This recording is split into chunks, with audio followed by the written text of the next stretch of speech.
Alright, what's up, guys? So I wasn't going to make another update until I had this thing up at the dyno and take some videos of it getting tuned and getting the boost by gear set up and some video on the way home. But last year, at the end of the year, I started having a problem getting into first gear every once in a while. So I did a pull with a buddy, and on our way back, I came to a stoplight.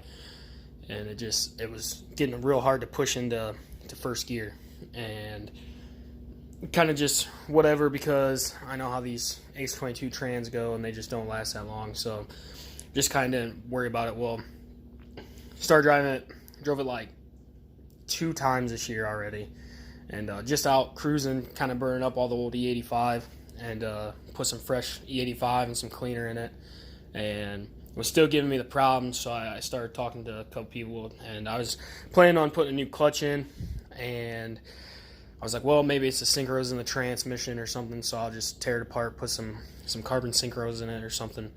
And guy at Translab, Brian, he told me he was putting his money on the clutch. So well, I'll get the trans pull out, we'll see how things go. If the clutch is really bad, I'll just go ahead and just replace that.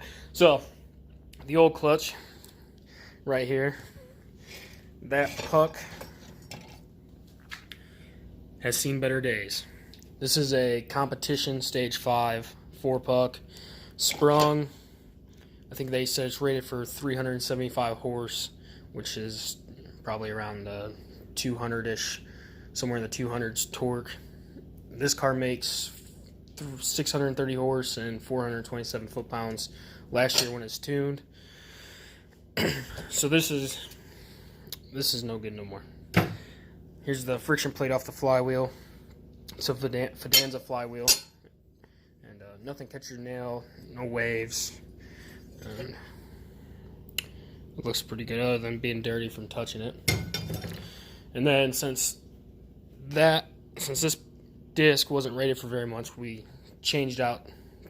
got rid of the competition pressure plate, went to the ACT Xtreme, and these take 6 bolts. Pretty sure all you guys know that. And there was only 5 left in it. I have no idea where the 6th one went. I don't know where it's at. And they got loose, and it's eating up on the pressure plate. Started to egg out the holes for the dowel pin and the bolts. But other than that, it wore pretty good.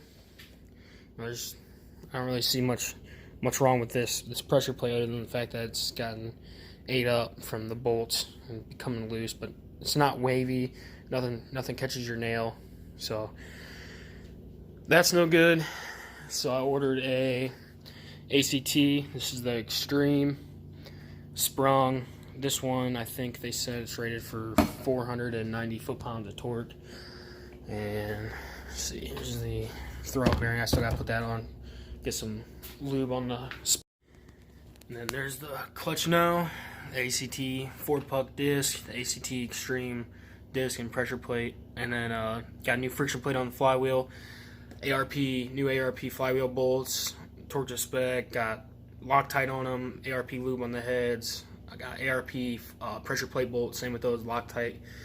And that's all good to go. Then let's see. And then the only other thing I've done, I think since really like the last video, was I had a K-tune fuel filter, and I switched it out for an air motor. This is the micro glass 10 micron. It's the 10 orb, and I just got it going down to -8. But as soon as I get this all back together, I'll get some videos of it when I get it up on the dyno. I gotta get the clutch broke in, and then I was gonna reclock this because I wanted to make sure this was tight. I was just going over everything. I want to make sure this was still good, and I have to take this off because the bolt is in the way of getting a wrench in there and turning that. And I was going to clock it just a little bit more to make it a little easier, and I pulled it off, and when I pulled it off, this just fell right out. So this is your compressor O-ring seal. But yeah, so I got some new ones coming from Precision, and then whenever I get everything done, I'll get some more videos taken of it.